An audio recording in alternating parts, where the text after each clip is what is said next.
Ajinomoto കഴിക്കാൻ പറ്റുമോ? നമ്മൾ കഴിക്കുന്ന ഈ എല്ലാ ഫുഡിലും ഉണ്ട്. ഹോട്ടലുകളിലൊക്കെ ഉണ്ട്. അവർ ചേർക്കണില്ല എന്നൊക്കെ ചുമ്മാ തള്ളി മറിക്കുന്നതാണ്. ആ സാധനം ചേർത്താലേ ആ ടേസ്റ്റ് വരുള്ളൂ. ചുമ്മാ ഒരു പീഡിപ്പിക്കൽ പരിപാടി. 2-3 ദിവസമായിട്ട് എന്താണെന്ന് അറിയാൻ പാടില്ല.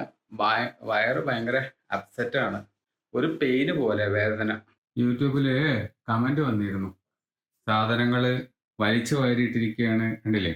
അടുക്കും ചിട്ടയില്ല എന്ന് പറഞ്ഞിരുന്നു. അപ്പോൾ അതിനൊരു സൊല്യൂഷൻ നമ്മളൊന്ന് കണ്ടുപിടിച്ചേ പറ്റുള്ളൂ. എനിവേ ഇത് കമന്റ് ചെയ്ത ആൾക്ക് ഒരു വലിയ thanks. Good morning guys, welcome to my new vlog. ഇന്ന് അമ്മോന് ലീവാണ്. കുറെ ദിവസത്തിന് ശേഷം വിഷു പ്രമാണിച്ചിട്ട് കിട്ടുന്ന ലീവാണെന്നാ തോന്നുന്നത്. അല്ലെ, ന്യൂ ഇയർ ലീവ് അല്ലടാ? തമിഴ് ന്യൂ ഇയർ ആണെന്ന്. അപ്പൊ അതിന്റെ ലീവ് ഏതായാലും കിട്ടിയിട്ടുണ്ട്. നല്ല ഹാപ്പി ആയിട്ട് വീട്ടിലിരിക്കാം, ചില്ല് ചെയ്യാം. സ്കൂളിലത്തെ പിള്ളേർക്കൊക്കെ ലീവ് കൊടുത്തതാണ് പരീക്ഷയൊക്കെ കഴിഞ്ഞിട്ടേ. ദേ അമ്മ ഇവിടെ ചമ്മന്തി പരിപാടിയിലാണ്. ചമ്മന്തി ഡിപ്പാർട്ട്മെന്റിന്റെ ആളുതാ. ഞാൻ പിന്നെ ദോശ ഡിപ്പാർട്ട്മെന്റ് ആണ്. തക്കാളി ചട്ടണി നല്ല രസമുണ്ട് കേട്ടോടാ.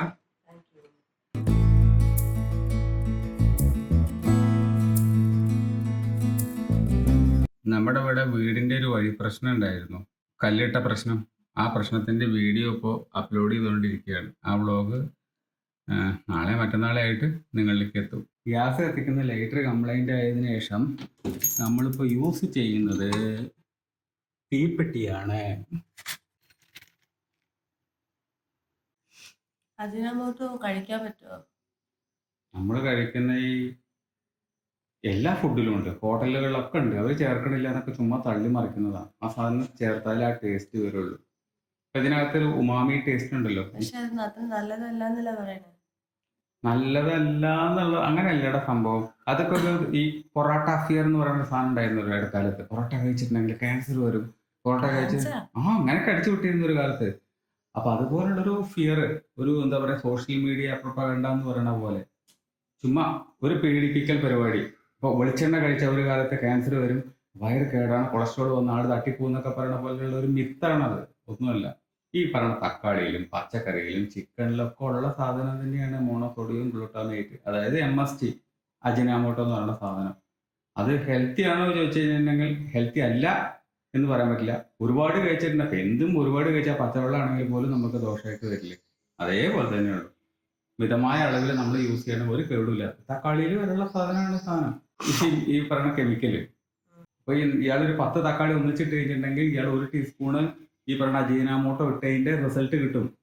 പക്ഷെ അതിന്റെ കൂടെ പുളിയും കൂടി വരുന്നുള്ളത് മാത്രമാണ് നമുക്കുള്ളൊരു ദോഷം. പക്ഷെ ഈ സാധനം പൊടി വാരിയിട്ട് കഴിഞ്ഞിട്ടുണ്ടെങ്കിൽ ആ ഒരു പ്രശ്നം ഉണ്ടാവില്ല.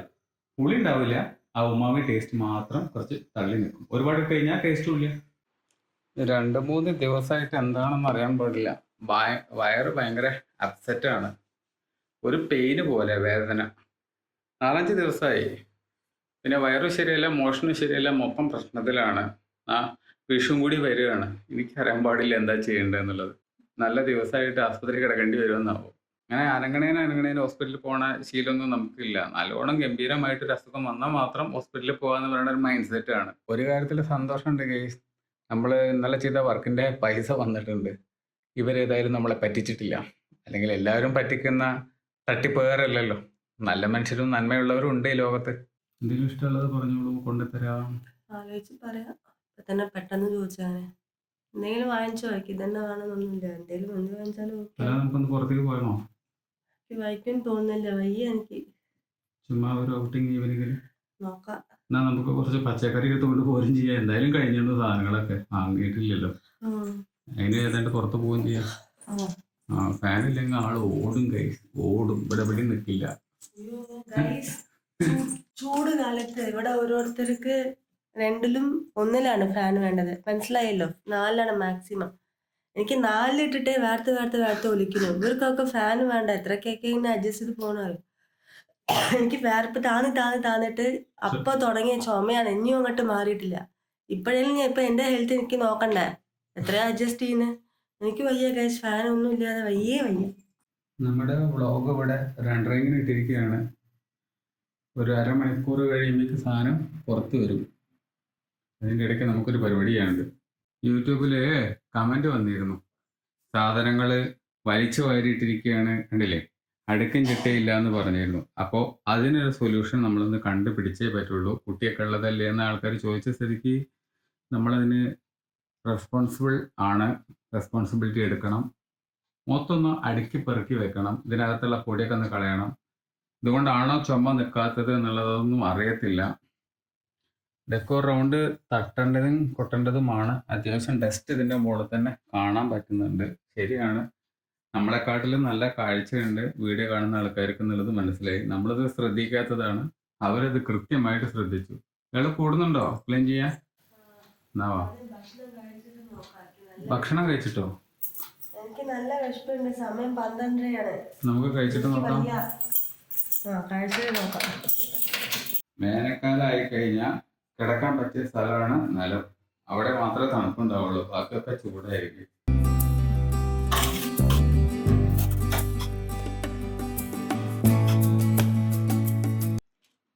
കൂട്ടാൻ നല്ല ടേസ്റ്റ് ഉണ്ട് കേട്ടോ. നല്ല കിടിലം കൂട്ടാനാട്ടോ. നല്ല പുളിയൊക്കെ ഉണ്ട്. എനിക്ക് അല്ലെങ്കിൽ ഇങ്ങനത്തെ പുളിയുള്ള കൂട്ടാൻ ഭയങ്കര ഇഷ്ടമാണ്. വർക്ക് തന്നെ ചണ്ഡീഗഡിൽ നിന്ന് ഒരു ക്ലയന്റ്, അവരുടെ വർക്ക് അയച്ചുതരാം. അയച്ചു തന്നിട്ട് വാട്സാപ്പിൽ അത് കണ്ടതിന് ശേഷം ബാക്കി കൂടുതൽ സംസാരിക്കാം. ഇപ്പൊ വിളിച്ചേ ഉള്ളൂ ഫോണ്. ഫാനിന്റെ മുകളിലുള്ള പൊടി നോക്കി.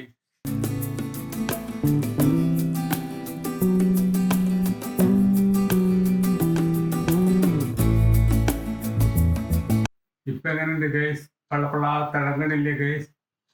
ക്ലീൻ ആക്കി മൊത്തത്തിൽ, ഒരു ഡസ്റ്റ് പോലും ഇല്ലാതെ ക്ലീൻ ചെയ്തെടുത്തിട്ടുണ്ട്. AC-യുടെ നെറ്റും അതെ ഒക്കെ എടുത്ത് പുറത്തേക്ക് എടുത്തു. അതെല്ലാം ക്ലീൻ ചെയ്ത് റെഡിയാക്കി വെച്ചിട്ടുണ്ട്. എവിടെ ദോണ്ടേക്കുള്ളൂ. ഇനി തിരിച്ച് ഫിറ്റ് ചെയ്ത് കഴിഞ്ഞിട്ടുണ്ടെങ്കിൽ ക്ലീൻ ആയിട്ടുള്ള എയർ വരും. ഇപ്പൊ ദേ ഇവിടെ ഫുള്ള് ക്ലീൻ ആക്കി, സ്പോട്ട്ലെസ് ക്ലീൻ ആക്കിയിട്ടുണ്ട്. ഒരു പൊടി പോലും ഇല്ല. മോപ്പ് വെച്ച് നനച്ച് തുടച്ച് ക്ലീൻ ആക്കി. പിന്നെ ഇതിനകത്ത് സഞ്ചി ഇങ്ങനെ വരിവരിക്ക് വെക്കുന്നതിന്റെ റീസൺ എന്താന്നുള്ളത് വളരെ സിമ്പിളായിട്ട് പറയുകയാണെങ്കിൽ, ഇതിന് അടപ്പില്ല. ഈ ഒരു ഷെൽഫിന് അടപ്പില്ലാത്തതുകൊണ്ടാണ് ഇതിങ്ങനെ പുറത്തേക്ക് കാണുന്നത്. സഞ്ചിയിലാക്കി വെച്ചിട്ടില്ലെങ്കിൽ പൊടി ഡസ്റ്റ് ഒക്കെ ആവും എന്നുള്ളത് കൊണ്ടാണ് പല സാധനങ്ങളും കവറിലാക്കി വെച്ചിരിക്കുന്നത്. ഇതിനൊരു അടപ്പ് വെച്ച് കഴിഞ്ഞാൽ ഭയങ്കര നീറ്റ് ആയിരിക്കും, ക്ലീൻ ആയിരിക്കും. ഒരു ഷെൽഫ് മൊത്തം അങ്ങനെ അടഞ്ഞു കിടക്കുന്ന ഒരു ഫീൽ ഉണ്ടാവും.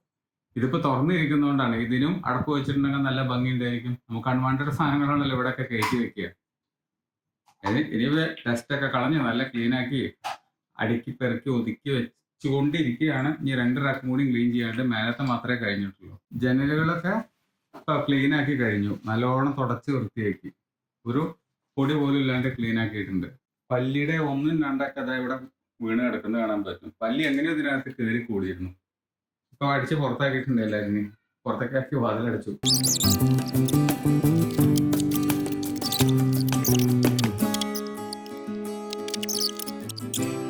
ഫുള്ള് ക്ലീൻ ആക്കി ഗൈസ്. ഇതിങ്ങനെ അടുക്കി വെക്കാനേ നിവൃത്തിയുള്ളൂ. അടപ്പ് വെച്ചാലേ വൃത്തിയായിട്ട് ഇരിക്കുകയുള്ളൂ. ഇപ്പോൾ കാഴ്ചക്ക് വലിയ കുഴപ്പമൊന്നുമില്ലല്ലോ. ഫുള്ള് ക്ലീൻ ആക്കി. എനിവേ ഇത് കമന്റ് ചെയ്ത ആൾക്ക് ഒരു വലിയ താങ്ക്സ്. ഇതിപ്പോൾ നമ്മൾ ഡെയിലി കാണുന്ന സാധനങ്ങളാകുമ്പോൾ നമ്മളത് നോട്ട് ചെയ്യില്ല. അപ്പോൾ അവിടെ കൂടുതൽ പൊടി ഉണ്ടോ, നമ്മളിത് അടുക്കും ചിട്ടയോടും വെച്ചിരിക്കണോ, അതൊന്നും ഉണ്ടാവില്ല. നമ്മൾ ഡെയിലി കാണണതല്ലേ. പക്ഷെ വേറൊരാൾക്കാണെങ്കിൽ അത് പെട്ടെന്ന് മനസ്സിലാവും കുഴപ്പങ്ങളൊക്കെ എന്തൊക്കെയാണെന്നുള്ളത്. എന്തായാലും അത് ഇൻഡിക്കേറ്റ് ചെയ്തതിന് താങ്ക് യു. ഫുൾ ക്ലീൻ ആയി. താങ്ക് യു സോ മച്ച് കണവരെ. കണവ താങ്ക് യു സോ മച്ച്. ശരി പൊണ്ടാട്ടി, മனைவி. ശരി മനേവി. ഞാൻ പോയി കുളിച്ചൂടെ എങ്കിലും? ഡസ്റ്റ് ഒക്കെ തട്ടാൻ വേണ്ടിയാ. ഇനിയിപ്പോ കുളിക്കാൻ പോവാൻ. റൂമൊക്കെ ക്ലീൻ ആക്കി കഴിഞ്ഞ് ഡസ്റ്റൊക്കെ തട്ടി ക്ലീൻ ആക്കി ഫുൾ ക്ലീൻ ആക്കി എല്ലാം കഴിഞ്ഞപ്പോൾ ടയർഡായി കുളിച്ചു വന്നു രണ്ടാളും. ഇപ്പൊ ഇത് ഇയാൾക്ക് പുറത്ത് പോകണം എന്തെങ്കിലും. വെറുതെ ഒരു ഔട്ടിംഗ് ആയിട്ട്. ഔട്ടിംഗ് എന്ന് പേരേ ഉള്ളൂ കേട്ടോ, ഫുഡാണ് ഉദ്ദേശം. രണ്ടാൾക്കും സ്റ്റേറ്റ് ചെയ്യണ പ്ലാന്. അപ്പൊ അതിനു വേണ്ടിയാണ് പുറത്തു പോണത്. അങ്ങനെയൊന്നുമില്ല, ചുമ്മാ ഒരു ഔട്ടിംഗ്. ഞങ്ങളെ ഒന്ന് പുറത്ത് പോയിട്ട് വരാം. നിങ്ങൾക്ക് എന്താ വേണ്ടേ? എന്നാലും ബജ്ജി ഇട്ടാണ്ടാണ് കിട്ടിയത്. ബജ്ജി കിട്ടൂടാ ഈ നേരത്ത്? ബജ്ജി കിട്ടണമെങ്കിൽ ഞങ്ങൾ വാങ്ങിക്കാം. കട തുറന്നിട്ടുണ്ടെങ്കിൽ വാങ്ങിക്കാം. കാരണം ഇന്നിപ്പോ ന്യൂ ഇയർ ആയിട്ടേ പുതുവർഷമായിട്ട് കട തുറക്കൂലെന്ന് അറിയില്ല. ആ ഒരു കുഴപ്പമുണ്ട്. ഉണ്ടെങ്കിൽ വാങ്ങിച്ചിട്ട് തരാം അല്ലേടാ. ഒന്ന് ഓർമ്മിപ്പിക്കുന്നുണ്ട് കേട്ടോ.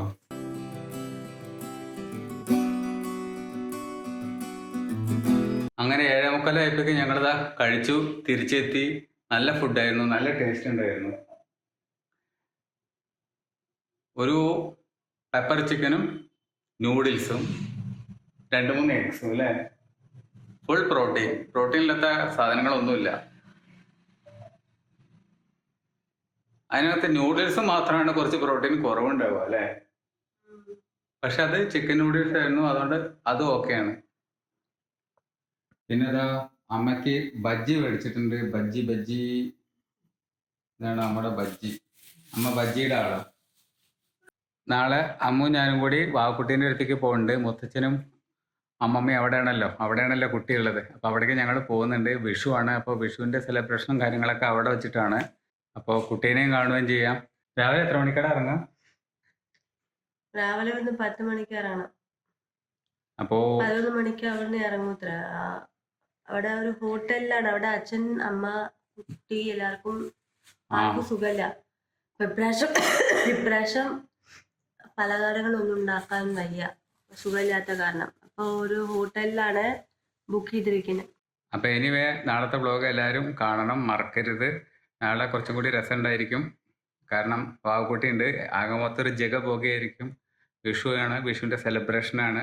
അപ്പോൾ മുടങ്ങാതെ കാണണം. അപ്പോൾ ഇന്നത്തെ വ്ളോഗ് ഇത് അവിടെ എൻഡ് ചെയ്യാൻ പോവാണ്. ഇന്നത്തെ വ്ളോഗ് എല്ലാവർക്കും ഇഷ്ടമായിട്ടുണ്ടാവും എന്ന് വിചാരിക്കുന്നു. ഇഷ്ടമായിട്ടുണ്ടെങ്കിൽ ലൈക്ക് ചെയ്യുക, കമൻറ്റ് ചെയ്യുക, സബ്സ്ക്രൈബ് ചെയ്യുക. മറ്റൊരു വ്ളോഗിൽ നമുക്ക് വീണ്ടും കാണാം.